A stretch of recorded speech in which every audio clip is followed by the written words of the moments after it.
The losing streak is finally over. The Seahawks getting it done with a comeback victory over the Philadelphia Eagles on Monday Night Football. I'll be breaking down Seattle's season-saving win in primetime on a post-game edition of Locked On Seahawks. You are Locked On Seahawks, your daily Seattle Seahawks podcast. Part of the Locked On Podcast Network, your team every day.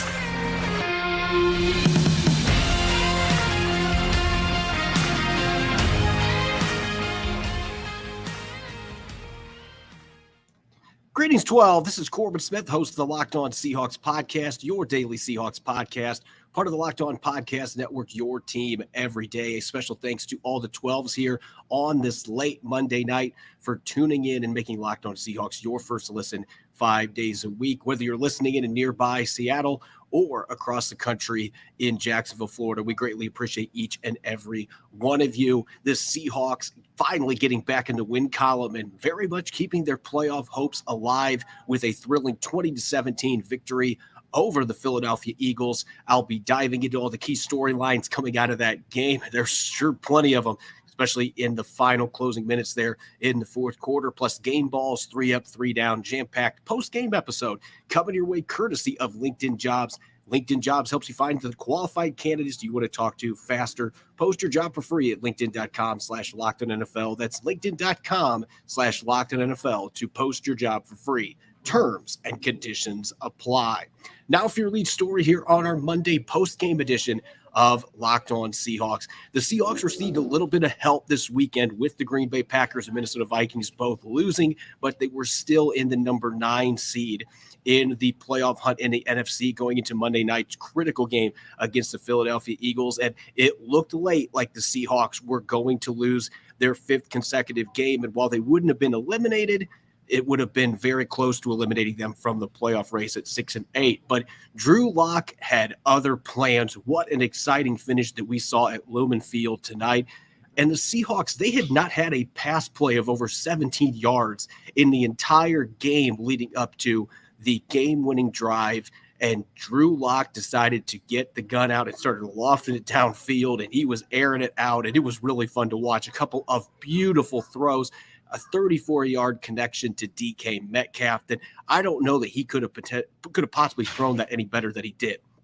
Lofted that ball perfectly between 2 converging defenders in coverage. It was covered pretty darn well along the right sideline and managed to get in there. DK Metcalf gets both feet down in bounds. A couple plays later, he goes deep again, man coverage to Jaxon Smith-Njigba, catches the ball with his fingertips and manages to get the football in his hands, both feet down in bounds. The crowd at Lumen Field goes crazy, and suddenly the Seahawks are leading for the first time in this game. They had only been tied at one point 10-10. They were trailing early 7-0.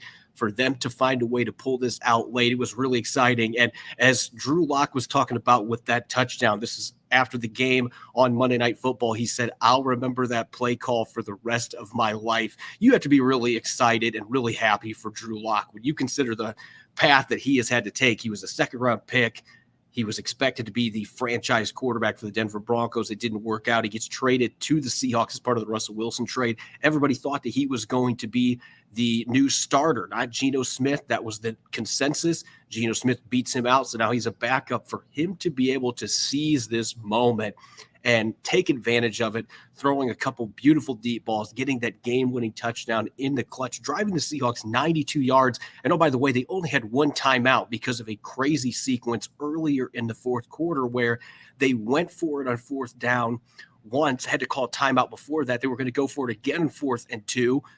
Pete Carroll calls a second timeout because the play clock's going to expire. And then Nick Sirianni on the other sideline ends up challenging the previous play, and they overturn it that Drew Lock was sacked. So now it's 4th and 6. They couldn't go for it. Pete Carroll couldn't get his timeout back. So they only had one timeout. That made it all the more impressive when you consider Seattle didn't even use that timeout in that final game-winning drive. But you look at the numbers for Drew Lock on that possession.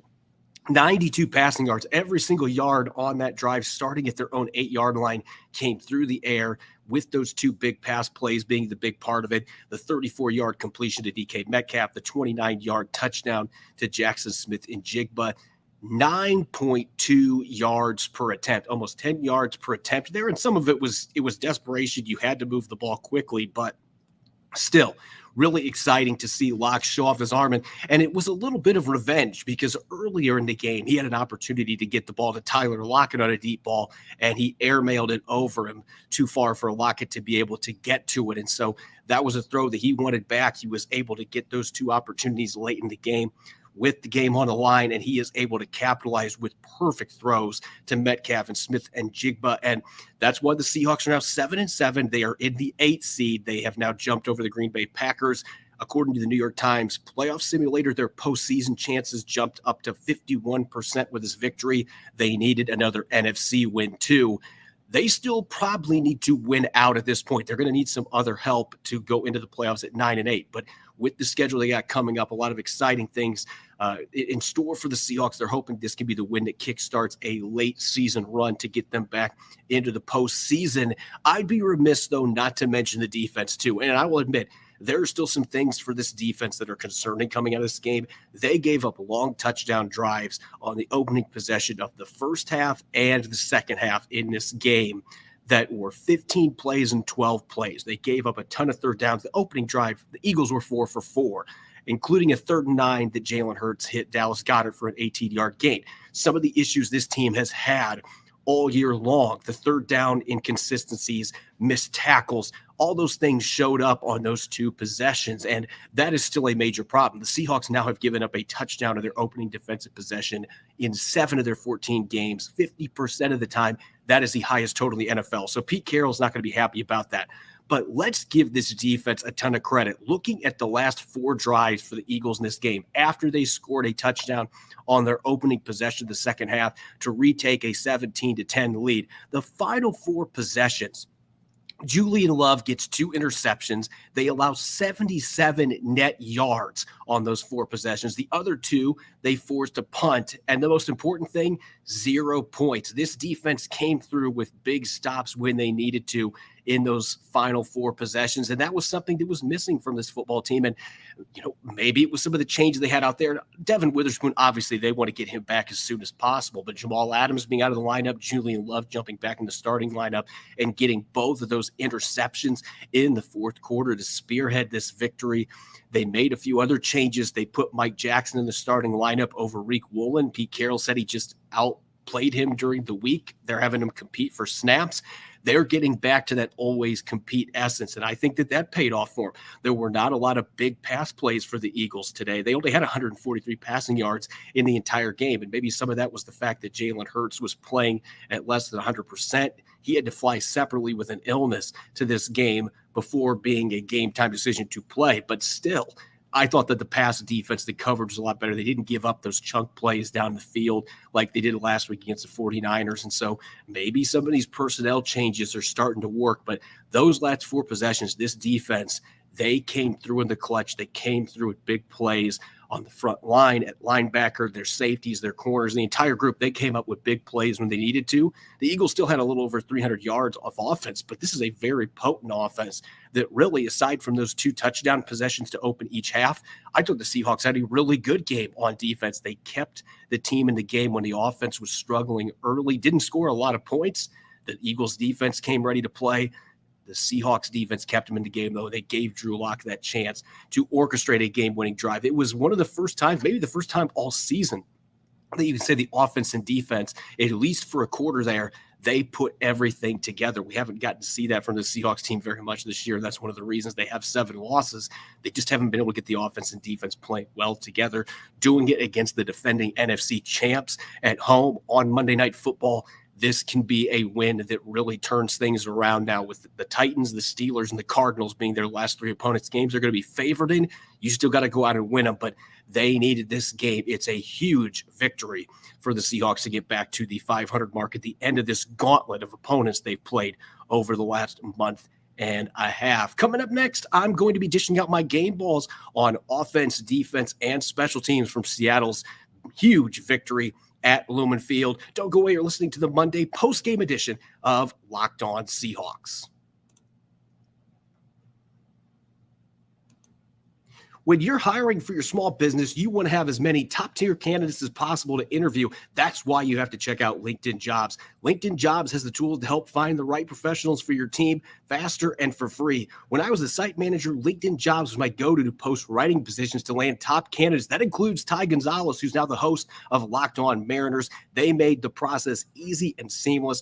LinkedIn isn't just another job board. LinkedIn has a vast network of more than 1 billion professionals, which makes it the best place to hire. Hiring is easy when you have that many quality candidates. So easy, in fact, that 86% of small businesses get a qualified candidate within 24 hours. LinkedIn knows that small businesses are wearing so many hats and might not have the time or resources to hire. Thankfully, with LinkedIn, that process is intuitive, it's quick, and it's easy. LinkedIn Jobs helps you find the qualified candidates you want to talk to faster. Post your job for free at linkedin.com/LockedOnNFL. That's linkedin.com/LockedOnNFL to post your job for free. Terms and conditions apply.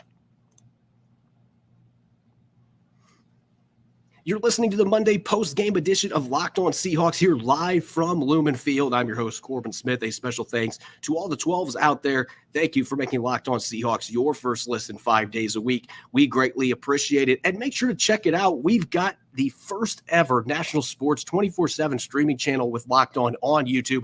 Locked On Sports Today is here for your 24/7 coverage with the top sports stories of the day, local experts of Locked On, plus our national shows covering every league. Go to Locked On Sports Today on YouTube and subscribe to the first ever national sports 24/7 streaming channel. The Seahawks getting past that 4-game losing streak, snapping it back in the win column at the perfect time. A 20-17 upset win over the Philadelphia Eagles on Monday Night Football. Drew Lock leading the charge, a game-winning 29-yard touchdown pass to Jaxon Smith-Njigba. The defense getting 2 interceptions from Julian Love late.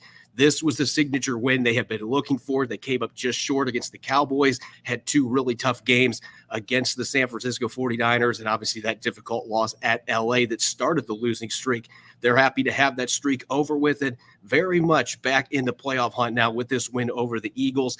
Let's get to our game balls. And I kind of took a little bit of liberty with the game balls this week, and I'll get to why I'm saying that here in a few minutes. But on the offensive side of the football, I mentioned in the first segment, you have to be really happy for Drew Lock with everything that he has endured the last couple of seasons. Being in Denver, he was supposed to be the franchise quarterback, and things don't work out. He gets beat out by Teddy Bridgewater. Then a year later, he's traded to the Seahawks as part of the Russell Wilson trade. Many expect he's going to be the starter. Geno Smith beats him out, and he had to wait more than a year and a half to get his opportunity to play some snaps for the Seahawks on Sundays, gets his second start in a row. He had some good moments against the 49ers last week, but this was an excellent game, at least from a management perspective, leading up to that final drive for Drew Lock. You look at the numbers, 208 passing yards. He only had 116 passing yards going into that game-winning drive, but at that point, he had completed more than 70% of his passes, and this is the most important thing. No turnovers, and I'll go back and watch the film. Maybe there was a throw in there that would qualify, but I didn't have Drew Lock watching this game live.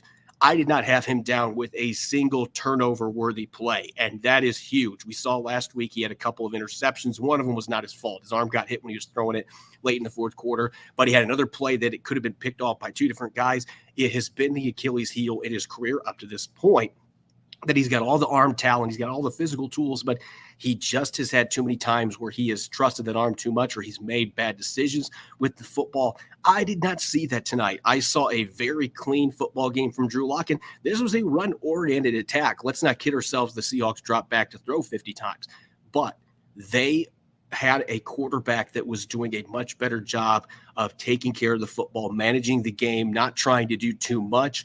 And he didn't get hit in the first quarter or second quarter at that. First half, he didn't get hit at all. And some of that was him just getting the ball out quickly. The offensive line deserves some credit as well. But I just thought he played a really clean, crisp game. And there were times I would have liked to see the Seahawks be a little more aggressive like they were at the end when they had to be, throwing the football downfield, take advantage of his strengths. But he really did a good job of running the offense. Some penalties early got him behind the sticks. But once they got the run game going, Locke was able to complete a very high percentage of his passes, didn't turn the ball over. He absolutely deserved a game ball for his efforts today, particularly throwing that game-winning touchdown. I'm actually going to give 2 game balls on offense, though, because I don't think the Seahawks win this football game without the run game coming to life in the third quarter. As Pete Carroll said in his post-game press conference, that really changed the tide in this game when they were able to start running the football effectively. And Zach Charbonnet had a couple nice runs, but this was all about Ken Walker III, who had more than 60 rushing yards in the second half, 86 rushing yards for the game, 26 receiving yards, had over 100 all-purpose yards. Not the best game of his career in that regard, but you look at some of the yardage that he made in this game. He had a 23-yard touchdown run that tied the game early in the third quarter, where he had Colby Parkinson and Drew Lock, of all people, out in front, lead blocking towards the end zone. He cut back against the grain, outran a couple of defenders to the sideline, and then he's gone. Had a couple other 13-yard runs in the half as well. But maybe the most impressive play that he had in this game came in the third quarter on a quick dump-off pass. It was a swing pass from Drew Lock, and the Eagles had three defenders there. It looked like it was going to be a 1 or 2 yard gain at most. He turned it into a 15-yard gain. He broke multiple tackles and exploded past another defender to get that 15 yards at a first down. He continues to come through with big plays in the passing game when he has opportunities. He's just one of those rare athletes that can turn nothing into a big play, and he's done it several times. Couple big plays like that today for the Seahawks. So I think Ken Walker III was instrumental to the Seahawks winning this football game. And a shout out to Zach Charbonnet with a couple nice runs that he had. But this was really the Ken Walker show. They went with a hot hand today, and K9 was running hard. He was running fast. He was making guys miss. He was showing power, breaking through tackles, making some nice plays after the catch. He had a fantastic football game, and there's no way the Seahawks win this game without him jump-starting this offense with his theatrics out of the backfield as a runner and a receiver in the second half. And my last game ball, this is a combo game ball. I think this is the first time I've ever done this, but I'm going to mix defense and special teams just kind of as a little bit of a pat in the back to a guy that is starting for the Seahawks right now. And as Leonard Williams, his longtime teammate in New York and now current teammate in Seattle, said after the game, you have to admire that he still takes special teams seriously, and that's Julian Love. We know he was going to be the defensive player of the game, 2 interceptions for the first time in a game in his NFL career, had 8 tackles as well. Those 2 picks were fantastic interceptions, very difficult plays that he made look easy. He also had a special teams tackle, so there were other special teams players that could have ended up on this list, but I'm putting Julian Love as a defense and special teams game ball winner because he had a fantastic performance. And you had those interceptions. The one in the end zone, he was saying after the game that Quandre Diggs was shouting at him, and he was saying, Jew, he was saying the ball's coming to you. It was Quez Watkins going downfield. Love it. Seen that look a couple times on those vertical routes earlier in the game. And with that communication, he was able to get turned, high-pointed the football, and made the interception in the end zone. That was a huge play early in the fourth quarter. And then the game-winning interception, the one that put the dagger in the Eagles at the end, he leaped towards the sideline, somehow got both feet in bounds. You don't often see a toe drag swag from a safety, but you did in that case from Julian Love. So those 2 interceptions in the fourth quarter, he's got 4 turnovers he's created in the last 2 games. It's going to be really hard for Jamal Adams to get back in this lineup, at least as a starter when he's healthy. I don't know how you can justify taking Julian Love out of the lineup. He has provided a spark. He's got more versatility. He can play that deep safety position. He can play in the box. You can blitz him. He can do it all, and he really looks comfortable now. I think early in the season, he was trying to figure this defense out a little bit. Some of his teammates on a new team, he has been playing outstanding football the last few weeks and had his best game of his career tonight for the Seahawks at the perfect time to help them get this win over the Eagles, a team that beat him last year 3 times when he was with the New York Giants. He certainly was enjoying the fact that he was able to get a little bit of revenge against them and do it directly with those 2 interceptions. A fantastic game for number 20. Up next, I'm going to get to my weekly 3 up, 3 down, the players that had big games for the Seahawks and players that will be looking to rebound next week in Week 16 in Nashville against the Titans. Don't go away. You're listening to the Monday post-game edition of Locked On Seahawks. This episode is brought your way by FanDuel. As the weather gets colder, the NFL offers stay hot on FanDuel, entering Week 15 of the season. Make sure to check out the incredible offers from FanDuel, America's #1 sportsbook. Right now, new customers can get $150 in bonus bets with any winning $5 money line bet. That's $150. If you've been thinking about joining FanDuel, there's no better time to get in on the action. The app is so easy to use, and there's a wide range of betting options. Tonight, you could have looked at the spread for the Seahawks. They were a 3.5-point underdog at home against the Eagles. Maybe you would have decided to go with the 3-point win there and actually go with the Seahawks there, beating the spread. Player props, Geno Smith next week might be back. You can look at total passing yards, touchdowns coming up this weekend against the Tennessee Titans, over-unders, and much more. Visit FanDuel.com/lockedon and enjoy the NFL season with an offer you won't want to miss. FanDuel, official partner of the NFL. You're listening to the Monday post-game edition of Locked On Seahawks. This is your host, Corbin Smith, live here from Lumen Field. A special thanks to each and every one of the 12s for making Locked On Seahawks your first listen 5 days a week.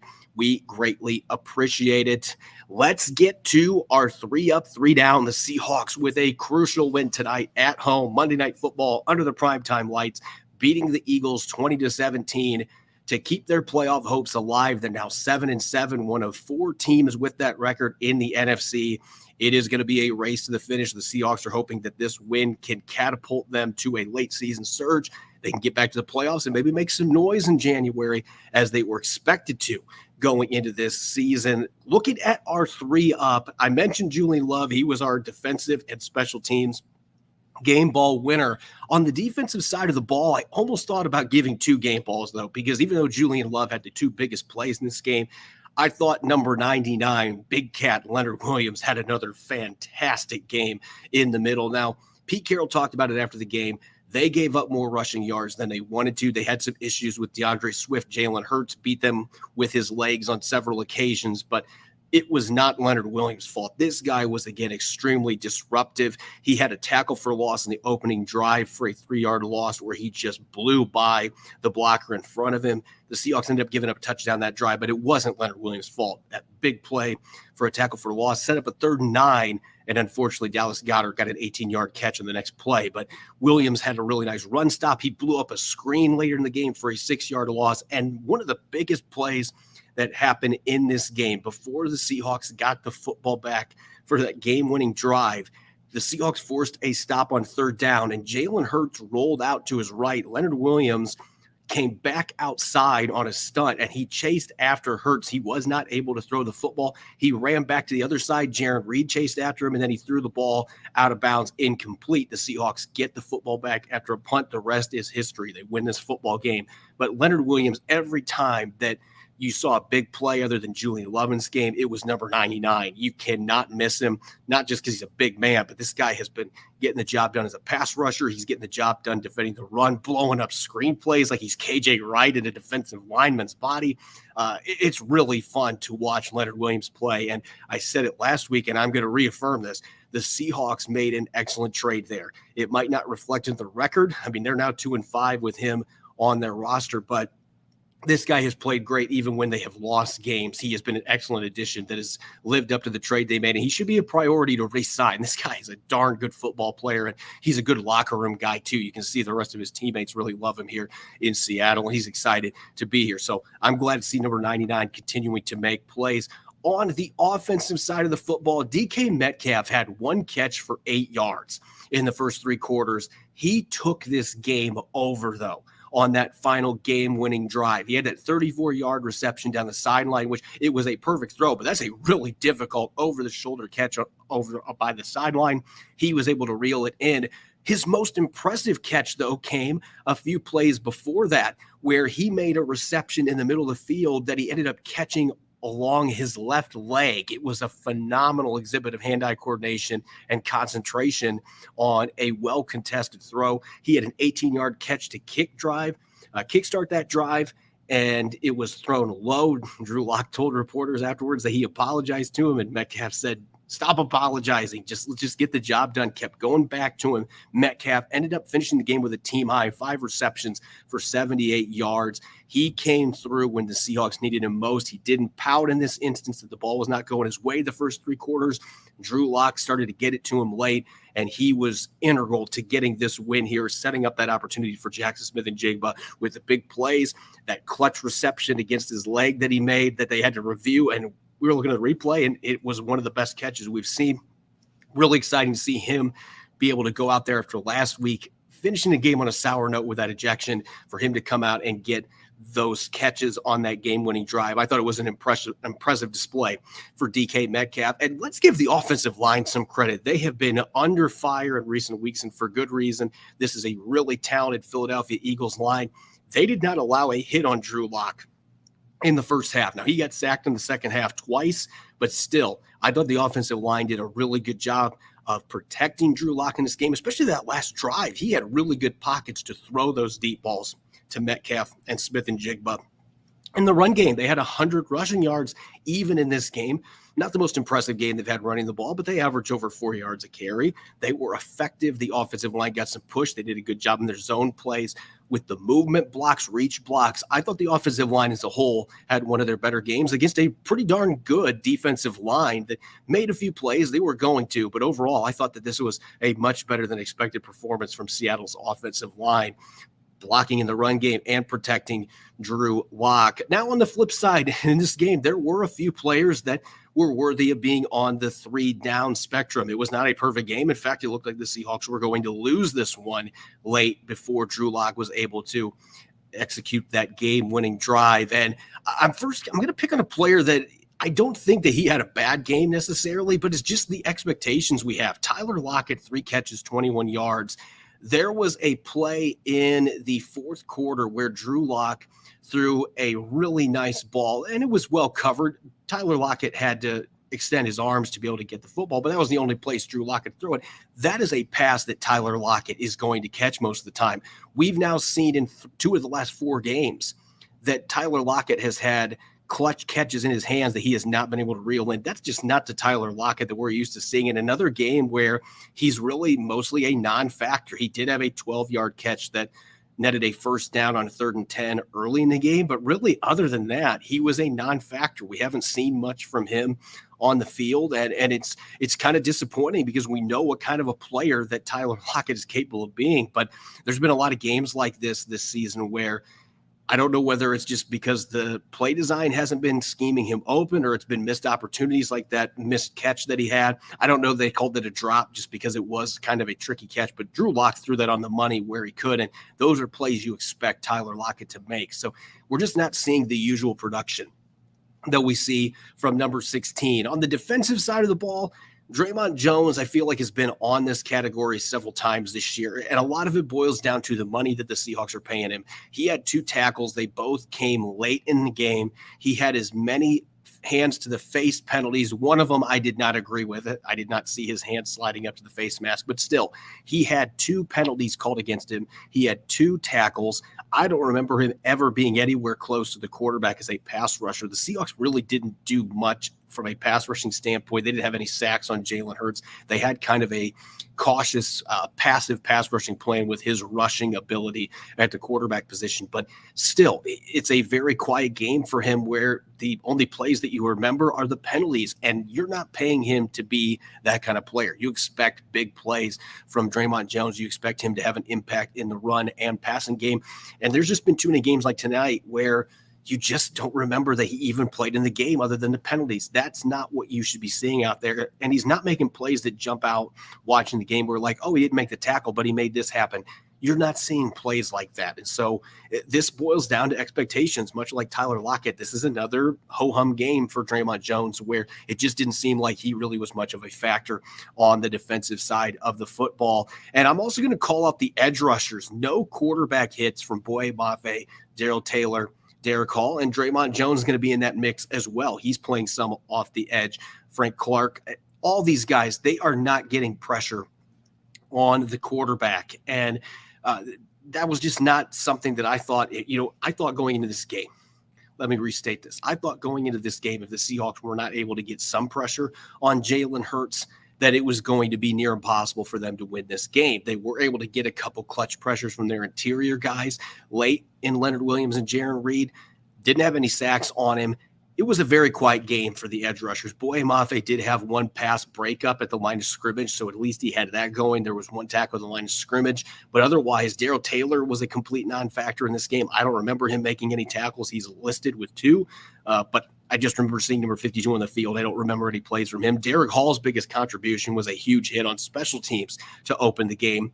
I don't remember him doing anything on defense either, so this really was a quiet game for the edge rushers. Some of it was the game plan being more passive, rushing after the quarterback to prevent some of those big scrambles. But still, this was a very quiet game. And for guys like Boye Mafe now, that sack streak is more than a month ago. And so it's been tough sledding for him getting after the quarterback since then. They just have not been able to get much pressure from that edge rushing group in recent weeks. That did not change tonight against the Philadelphia Eagles. As always, you can follow me on Threads at Corbin Smith NFL. Make sure to check out Locked On Seahawks on YouTube or wherever you listen to your podcast to make sure you don't miss a single episode. We're going to have a doubleheader tomorrow. We will have our typical Monday musings on a Tuesday, and we'll be taking a close look at the upcoming opponent for the Seahawks, the Tennessee Titans, on Christmas Eve. You won't want to miss it. It's going to be a jam-packed Tuesday for all the 12s. Thanks for listening in, and enjoy the rest of your Sunday night. Go Hawks.